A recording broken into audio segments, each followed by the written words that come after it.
makmur. Jadi bagaimana saya menciptakan suatu inovasi produk, bagaimana saya membuat suatu usaha kecil-kecilan mendukung itu. Ya.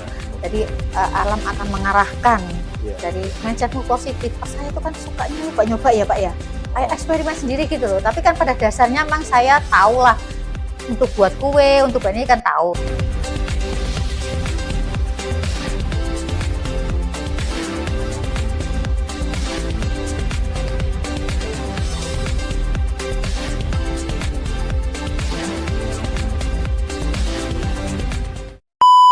Selamat sore, tresnanku padamu hadir lagi hari ini. Dan ini sudah ada beberapa produk yang, waduh, ini look so nice banget ya. Dia ada di sini. Hari ini kita kedatangan seorang ibu rumah tangga yang jago banget berinovasi. Kalau saya dengar-dengar ceritanya, wah ini menarik banget. Tapi saya nggak mau cerita karena orangnya sudah hadir di sini ya. Oke, tanpa berlama-lama kita langsung kenalan aja. Bu, selamat sore, sudah hadir di acara Tresnanku Padamu. Bisa hadir di sini, saya senang banget. Ibu mungkin bisa perkenalan dulu ke teman-teman, silakan Bu. Ya. Assalamualaikum warahmatullahi wabarakatuh. Perkenalkan, saya Bu Naneng. Saya dari Gresik. Saya mempunyai brand namanya brand Makmur.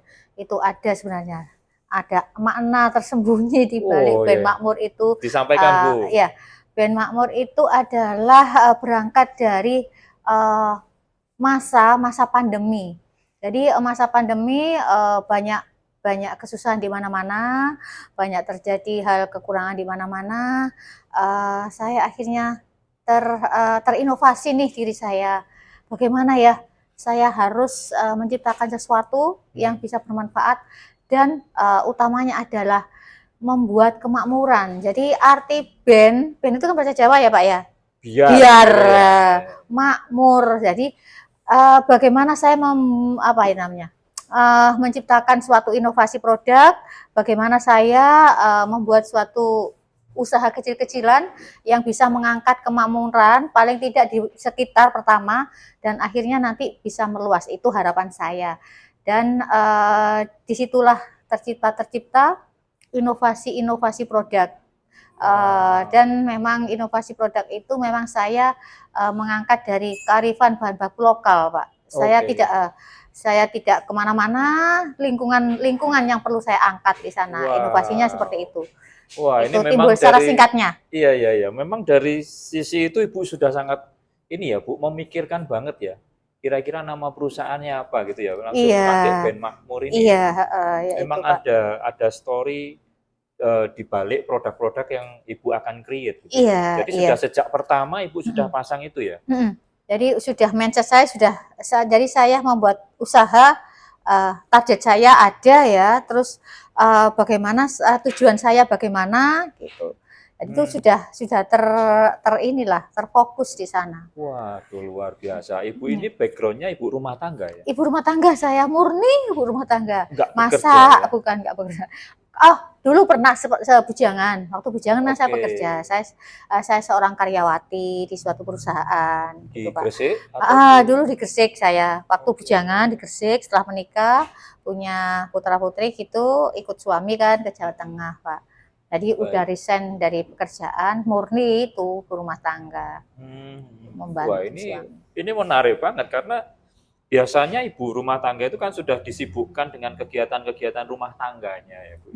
Yang ngurus anak, yang ngurus rumah, yang ngurus masakan, makanan dan lain sebagainya. Ngurus gitu suami ya, Bu. Ngurus suami juga. Nah, tapi ibu ini punya satu saya bilang bukan hanya terinovasi tapi terinspirasi untuk membuat inovasi.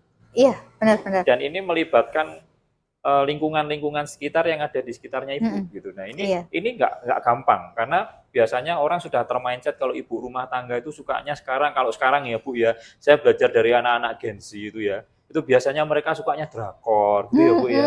Lihatin TikTok, scrolling gitu ya. Nah, itu tapi Ibu ini berbeda gitu ya. Ibu lebih berpikir bahwa apa ya yang saya bisa lakukan di era pandemi. Jadi justru produk-produk ini tercipta pada saat ada pandemi ya Bu? Iya, di saat susah-susahnya. Iya kan? Kenapa Bu? Kok tiba-tiba muncul pada saat susah-susahnya terus Ibu mau meluangkan waktu dan pikiran dan tenaga untuk membuat produk ini? Nah, ya itu Pak, sekarang di zaman susah itu kan orang makan aja susah ya. Susahnya itu bukan bukan dalam hal ya jelas dalam hal materi lah. Banyak PHK kan, orang tidak bisa keluar rumah, banyak orang yang meninggal sakit dan macam-macam. Dan itu kan pikirannya kan jadi trauma atau takut gitu loh Pak. Jadi di sisi ketakutan-ketakutan bagaimana masa depan kita nanti, apakah ini sampai normal atau enggak gitu kan, mindset mereka kan sudah pada takut gitu kan, apakah sudah selesai sampai kapan ini. Nah, dari segi ketakutan itu saya manfaatkan pikiran saya, mindset saya ubah menjadi positif. Jadi itu yang menimbulkan motivasi sendiri, jadi saya harus fight nih ya gitu kan gitu, jadi saya harus kuat, saya harus untuk bisa menciptakan suatu hal yang memotivasi diri bahwa saya harus bisa kuat dan mempengaruhi lingkungan saya agar tetap kuat. Wah, gitu Pak. Ini itu luar yang ini sih, di tengah kendala panik, di tengah kendala. Berarti Ibu ngalamin ya Bu ya, jadi situasi lingkungan sekitarnya Ibu. Iya, itu keluar tuh juga nggak bisa ya gitu kan. Teguran ada kan memang pintu-pintu kan ditutup kan gitu ya, nggak boleh keluar gitu. Pernah ada tetangga yang kena gitu kan. Nah ini lingkungan-lingkungan yang kayak udah panik, udah ini, ada jadi isolasi mandiri. Iya gitu ya. Jadi di tengah itu saya saat itu kan saya baru pindah, kebetulan memang dari yang pindah. Tadi dari Jawa Tengah. Dari Jawa Tengah. Saya ikut balik ke Gresik itu. Memang di sana tambah plus Pak, nggak ada apa-apa untuk di ini kan. Jawa Tengah itu kan beda dengan Jawa Timur, apalagi lingkungan saya di Jawa Tengah itu daerah desa, pedesaan. Jadi saya ikut suami di pedesaan. Jadi akhirnya udah nggak dapat apa-apa di sana, pindah ke sini ke Gresik. Kalau Gresik paling tidak itu orangnya kan konsumtif, itu pertimbangannya. Terus pendatang banyak, pabrik-pabrik banyak, perusahaan-perusahaan besar banyak, otomatis untuk mencari lapangan untuk income buat keluarga itu adalah, kalau untuk mau bergerak dikit gitu adalah lebih mudah daripada di sana. Itu sih pertimbangannya pertama pindah. Wow. Iya, jadi justru karena memang banyak sekali orang-orang itu tergantung respon lagi Bu ya. Jadi kalau responnya kita tepat, selalu berpikir positif, bersemangat seperti Ibu, pasti akan menemukan jalan, walaupun di tengah musibah.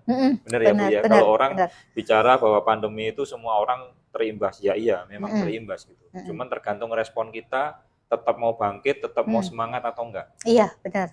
Begitu ya Bu ya? Soalnya kalau mindsetnya positif itu alam akan mendukung itu. Ya. Jadi alam akan mengarahkan. Dari mindsetmu positif, kamu tujuanmu apa? Alam ini yang mengarahkan sebenarnya itu.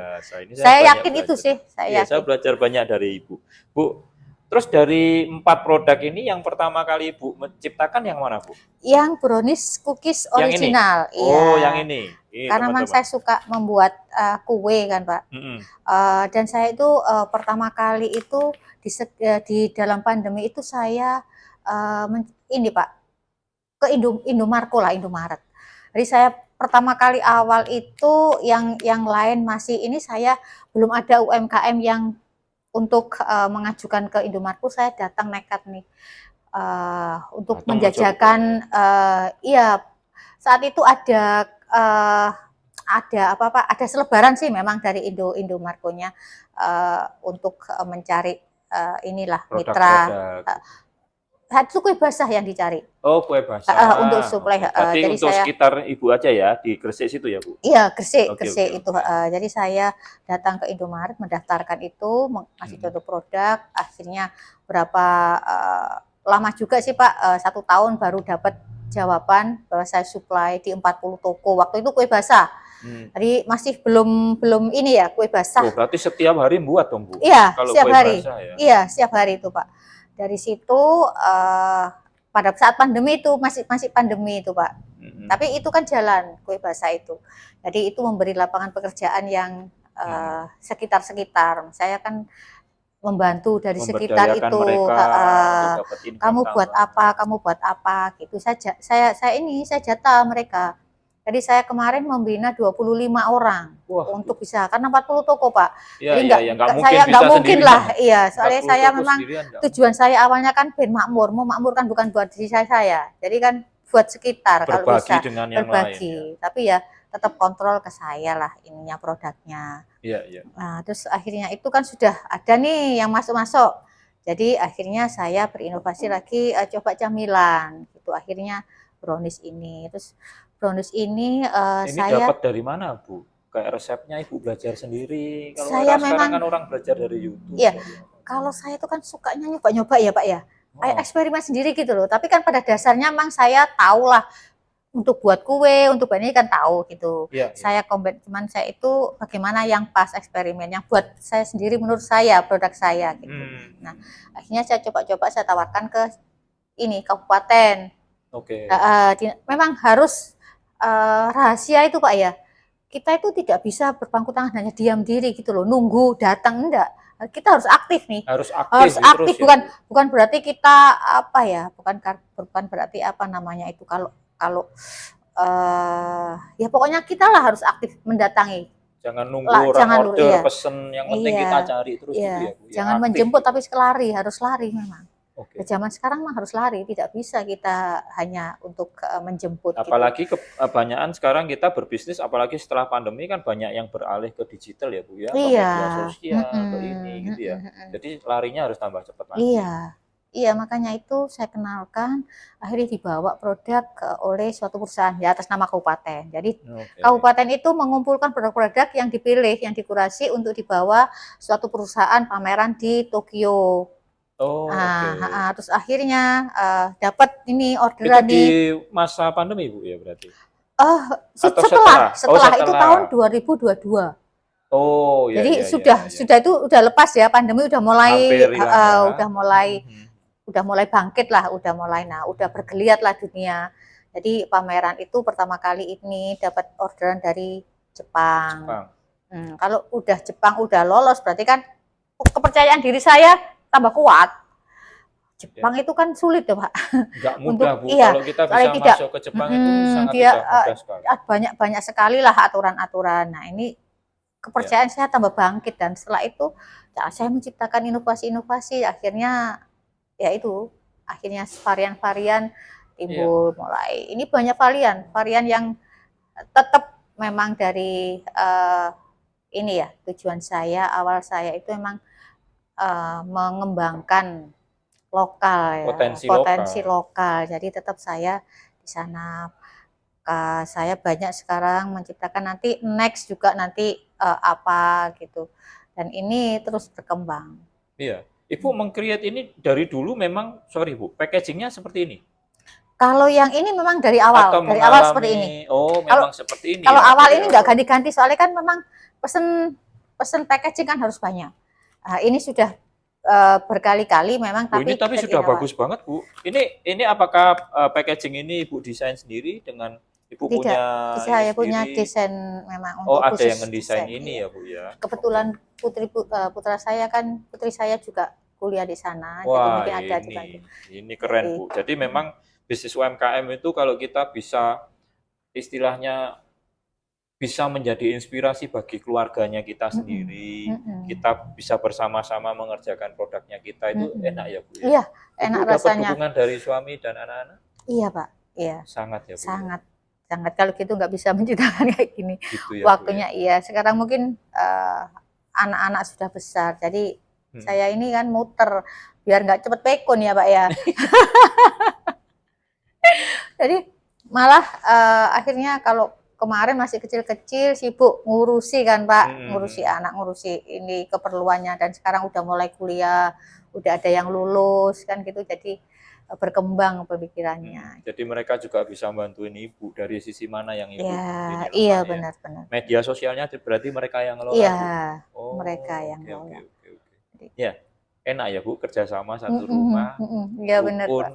Dengan adanya bisnis tambah rukun kan tambah enak ya Bu. Iya, benar. Lalu setelah ini Bu, setelah brownies cookies ini Ibu kemana? Ini Siwalan. Siwalan. Siwalan. Iya. Oh, ini Siwalan. Siwalan ini kan benar-benar makanan yang kita anggap bahwa ini tradisional ya Bu ya. Iya, buah siwalan itu kan Buah buah siwalan. pesisir ya, buah Iya, yang tumbuh di pesisir iya, ya, iya, tepatnya di iya. pesisir. Jadi waktu saya tuh kalau di perbatasan Gresik atau perbatasan Lamongan, Tuban, nah ini kan yang dijual di jalan-jalan itu, kayaknya kok nggak diapa-apain ya gitu. Maksudnya kan itu khas, kalau di sana tuh khas gitu. Jadi ya itu pertama kali sih kalau saya ini jalan ke sana mesti ada itu, uh, pasti bisa dimanfaatkan ini buah gitu loh. Selain memang buahnya itu sebenarnya uh, banyak kandungannya, banyak vitaminnya kan. Iya, Cuman kurang aja dioptimalkan sama belum masyarakat, kurang. dikomunikasikan ke era Iya, sekarang ya, Bu, ya?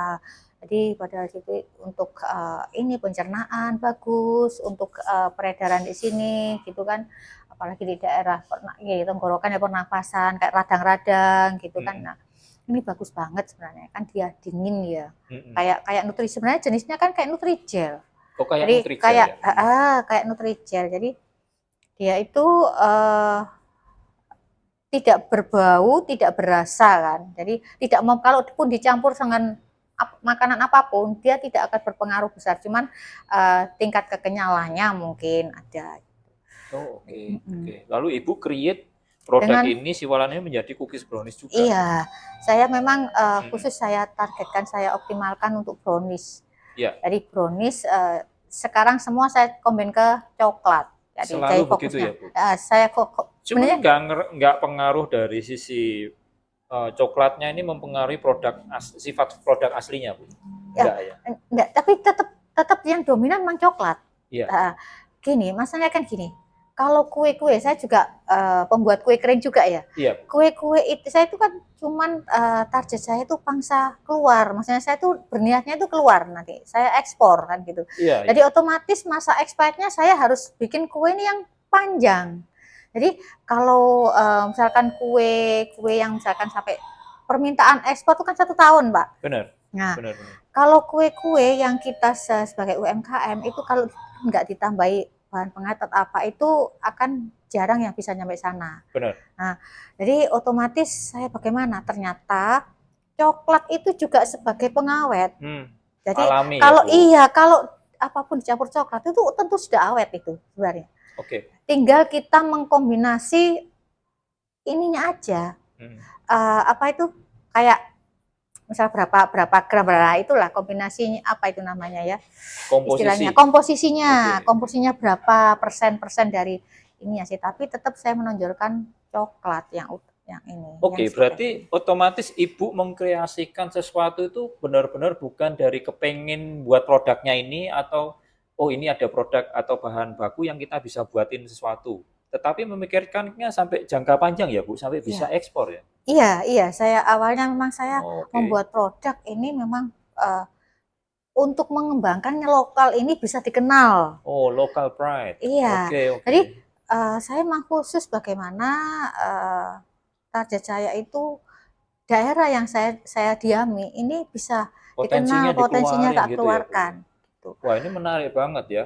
Jadi Ibu ini backgroundnya adalah bukan pengusaha, ya cuman pernah bekerja, lebih banyaknya meluangkan waktunya sebagai ibu rumah tangga, tapi memiliki satu pemikiran yang ini bisnismen banget Bu, maksudnya pebisnis banget, karena Ibu memikirkan mulai dari bahan baku sampai ke ekspor, itu nggak mudah loh Bu. Biasanya orangnya mikirnya begini, bahkan Ibu mempertahankan salah satu idealismenya Ibu yang saya suka adalah bagaimana mempertahankan produk ini tetap ciri khasnya muncul, otentiknya Indonesia, otentiknya daerahnya Ibu, potensinya digali, dikeluarkan, dan tidak menggunakan bahan pengawet. Iya, benar. Tapi diinovasikan gimana caranya bahan alami ini, bahan pengawet alami ini bisa go internasional. Gitu iya, benar-benar. Juga pengolahan juga harus pakai teknik ya. Sekarang gini sebenarnya. Sesuatu produk itu sebenarnya yang paling berpengaruh produk itu kenapa produk dengan resep yang sama tapi hasilnya berbeda-beda, itu karena tekniknya yang berbeda-beda. Iya, jadi saya memakai teknik bagaimana mengolah suatu produk agar bisa awet gitu. Nah ini pakai teknik memang, dan itu butuh eksperimen. Jadi kita tidak boleh terpaku pada katakanlah misalkan resep-resep itu kan sudah Online juga banyak ya Pak ya. Banyak banget. Tapi belum tentu resep itu kalau kita yang buat juga seperti itu kan nggak tentu. Enggak tentu. Dan juga hasilnya juga tidak sama, walaupun resepnya sama plek kan gitu. Nah, Hmm. tinggal saya berpikiran bahwa bagaimana agar ini bertahan lama. Bagaimana cara teknik ini, teknik yang kita harus eksperimen sendiri, bisa membuat masa expirednya lama tanpa pengawet gitu. Wah. Tapi tidak semua bisa begitu Pak, memang Iya, tertentu iya. memang. Tapi ya kita harus pandai-pandai untuk itu. Hambatannya pasti ada ya Bu ya, pada Iya, saat menemukan eksperimen itu sesuatu. kan butuh modal juga, butuh berapa nanti yang ini kan itu kan cuman buat apa ya? Apa itu namanya ya? Memperbaiki ya, memperbaiki dari produk kita. Jadi kita kan harus tetap berkembang, kualitas harus tetap terus dijaga dan memang kalau bisa memang terus meningkat kan gitu. Iya. Dengan harga yang sama gitu loh maksudnya. Paling tidak itu beda-beda tipis. Enggak, soalnya harga juga mempengaruhi kita laku enggaknya di pasar itu. Kualitas bagus, harga tinggi, ya kalangan tertentu. Iya kan Pak? Kalangan-kalangan menengah ke atas itu yang memang yang sudah katakanlah kalangan menengah ke atas itu kan setia sebenarnya, setia terhadap kualitas. Ya, yang mereka nilai kan kualitas di sana. Dan bagaimana saya bisa menjangkau dengan kualitas masyarakat yang menengah dengan harga yang segitu ya itu tadi. Wah keren banget ini. Ya, jadi memang dari sisi itunya Ibu membawa masing-masing produk ini ya Bu ya, inovasinya di beneran kencengin. Ide-ide kreatif pengembangannya gimana gitu ya. Lalu ada otak-otak bandeng. Memang bandeng banyak banget Bu ya di Gresik. Iya, kalau di Gresik melimpah Pak. Bandeng itu melimpah di pasar itu Pak. Bandeng melimpah ruah. Jadi jadi di Gresik itu makanya kan di otak-otak itu mesti ya. Ya, jadi Ibu membuatin ini ya. Jadi ada otak-otak bandeng yang biasanya kita tahu lunak itu jadi dibuatin snack gini. Iya, buat cookies. Buat cookies gitu ya. Mungkin banyak sekali sih, saya juga punya beberapa testimoni bahwa masa kok orang kan penasaran nih, kok gini-gini kan kayaknya bagaimana gitu loh rasanya, bandeng kan ikan gitu. Nah, padahal sebenarnya jadi cookies gitu.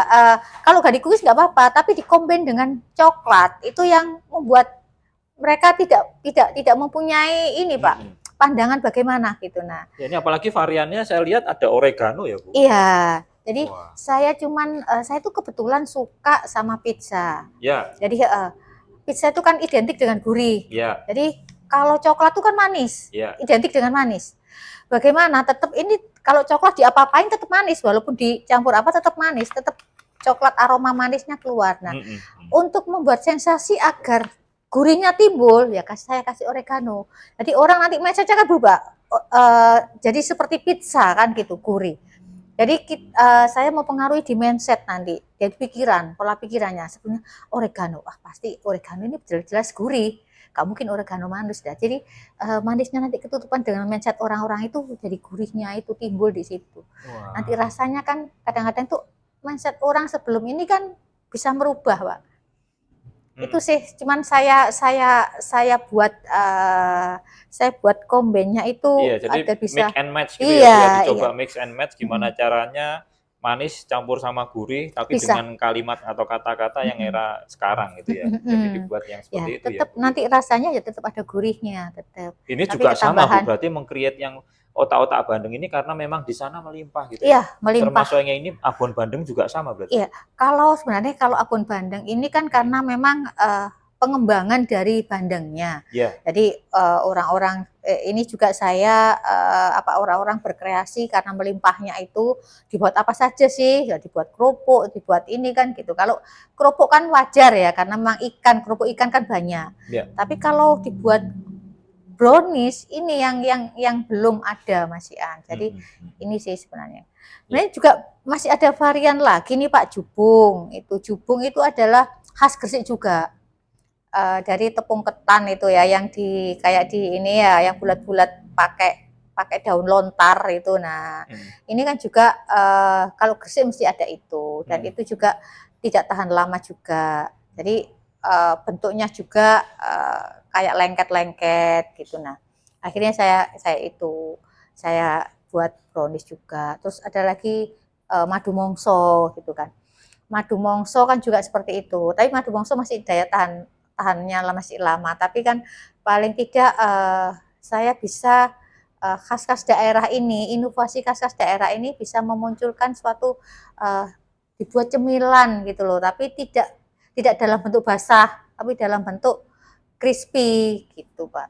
Oke. Cookies. Iya, iya. Wah, ini banyak yang kita ini ya, di balik produk-produknya Ibu ini kita benar-benar, wah iya ya ternyata seperti ini ya potensi yang kita miliki di Indonesia itu besar banget ya. Ini masih kita berbicara satu daerah, Bu, Iya. yang masih di Dan Gresik gitu masih ya. satu jenis ya, Iya, masih dan satu satu jenis gitu. Dan kita berbicaranya dari tadi tentang brownies ya, brownies cookies ya. Wah, ini menarik banget. Ibu kepikiran sesuatu nggak, Bu? Setelah ini kita kepingin apa lagi gitu? Dari sisinya Ibu kepingin ngembangin yang bukan brownies. Ada Iya, nggak, Bu, kepikiran? kalau saya sebenarnya konsisten. Kalau untuk berinovasi itu saya banyak, Pak, memang inovasi. Tapi kan saya harus untuk mengembangkan suatu usaha kan harus konsisten ya, Pak. Harus konsisten dan saya tidak mau kemaruk atau apa nanti banyak malah nggak jadi. Jadi saya pengen menjadikan satu ini satu tapi jadi. Maksud saya itu. Jadi kalau saya terpengaruh ke yang lain, saya akan tidak menjadikan ini. Kan tujuan saya nanti bisa ini bukan hanya di nasional, tapi go internasional. Bagaimana saya itu jadi harus saya konsisten ini. Jadi saya tetap di bidang ini konsisten, memperbaiki kualitas dan bisa memperluas jaringan. Wah, iya. Ya itu sih, cuman itu aja. Ya berarti visi misinya sudah cocok banget sama Tresnan ya, Bu ya. Iya, kalau bisa dipandang mungkin bisa. Makanya ketemu ya, Pak ya. Iya, makanya kita ketemu satu frekuensi karena kita sama-sama kepengen ngangkat bagaimana para UMKM bisa go internasional. Terus kemudian kita nggak sukses sendirian, tapi kalau bisa rame-rame gitu ya, Bu. Iya, benar. Dan ngangkat produk otentik Indonesia. Ini yang paling penting gitu ya, Bu. Iya, benar. Oke, Bu. Awal kenalnya Tresnan gimana, Bu? Saya awal kenal Tresnan itu dari komunitas, Pak. Oh, kebetulan komunitas, kebetulan saya juga ketua komunitas APMJ di Korwil Gresiknya. Gresik. Nah, saat itu ada memang tetap dari komunitas saya di-share link kan, Pak, itu. Bapak kan nge-share link. Nah, ada tim kami. Nah, itu nge-share link itu akhirnya ya itu saya ngisi link data saya sebarkan ke teman-teman. Akhirnya kan ada kurasi dan saya lolos itu. Sebenarnya sih dari komunitas. Iya. Di kurasi di Tresnan 5 tahapan gimana rasanya, Bu? Ya, saat itu sih saya masih berpikirannya Tresnan ini namanya kan juga unik ya, Pak ya. Iya, Tresnan kan cinta kan gitu, Pak. Nah, itu kan saya belum mengenal juga Tresnan ini yang bagaimana gitu. Ya saya tetap optimis aja sih. Saya tetap optimis pada produk saya sih. Saya tinggal memperbaiki kemasan atau harga. Tinggal main itu aja sih saya, Pak. Jadi mungkin dimanapun itu saya tinggal mainkan harga dan ini kemasan. Kalau memang pertama kan saya memang harga masih saya apa? Ya. Karena saya tidak tahu nih Tresnan ini pasarnya yang kayak apa kan gitu ya. Jadi saya baru memantau, oh berarti dengan seperti ini saya harus merubah strategi pricingnya harus pas ya, Bu ya. Jadi siapa saja target Tresnan itu kan saya harus tahu kan. Benar, ya. Saya mengikuti di sosmed IG itu kan. Ternyata nah akhirnya ya udah kalau saya memang bisa berkembang di Tresnan, ya saya harus mengubah strategi saya. Dan termasuk gitu. Kemasan ini yang baru ya, ini kemasannya masih baru teman-teman ya. Dan ini sudah era kekinian banget ya, kalau sudah menggunakan packaging yang seperti ini ya, Bu ya. Terus juga ada ingredient, juga ada bahasa Inggrisnya kan, di sini ada 2 bahasa di sini ini sudah dilengkapi dengan 2 bahasa, jadi ini sudah pasti tujuannya adalah segmen ekspor untuk go internasional. Ini cocok banget dengan Tresnan, Bu. Sangat cocok banget. Ibu mungkin ada harapan apa buat teman-teman UMKM yang sekarang lagi nonton podcast ini? Iya, mungkin gini, saya bisa memberikan motivasi ya kepada mereka. Bu, silakan. Gini ya, prinsip saya sih memang kalau kita sukses sendiri itu udah wajar, sudah biasa. tapi bagaimana kita bisa menciptakan sukses bersama-sama. Dan itu kita jangan pelit untuk memberikan ilmu, memberikan suatu pandangan-pandangan yang memang bisa mengangkat mereka. Jadi saya tujuannya di sini, kita sebagai UMKM itu tidak perlu harus biasanya UMKM itu gini Pak, kadang-kadang egonya masih tinggi juga. Jadi kita kalau kolaborasi bersama, kita tidak bisa lah sendiri, itu tidak bisa. Tapi kalau kita mau menggandeng, kita harus berkolaborasi, kita harus bersinergi, dan insya Allah itu kemudahan akan kita dapat. Amin. Jadi kayak inilah, apa yang kita tuai akan kita dapat, itu saja sih prinsipnya. Tetap semangat kalau UMKM, dan jangan menunggu, kita harus lari sekarang. Jadi kita harus tidak menjemput lagi, tapi menjemput sambil lari, dan kita harus tetap melek digital Pak, yang paling utama. Zaman sekarang kita melek digital, itu secara singkatnya. Iya. Wah, ini banyak sekali inspirasi yang kita dapetin ya sore hari ini. Saya belajar banyak dari Ibu juga, dari penamaan, dari branding yang dilakukan, dari pemakaian warna pada setiap packaging, ini sangat bagus banget. Dan semoga bisa menginspirasi buat para UMKM yang lihat Bu, termasuk anak-anak muda zaman sekarang. Jadi jangan sampai malu untuk mengerjakan bisnis UMKM, kadang-kadang mereka masih malu. Tapi yang jelas dari bisnis UMKM ini, Ibu produknya juga sudah ke Jepang, ya, dan sebentar lagi bersama dengan Tresnan kita kerjakan negara-negara yang lain ya Bu ya. Oke. Siap. Oke, terima kasih teman-teman UMKM semuanya. Saya berterima kasih buat Ibu dan juga teman-teman. Kalau kepengen Bu Naning datang ke sini lagi, silahkan komen di bawah ya. Oke, terima kasih.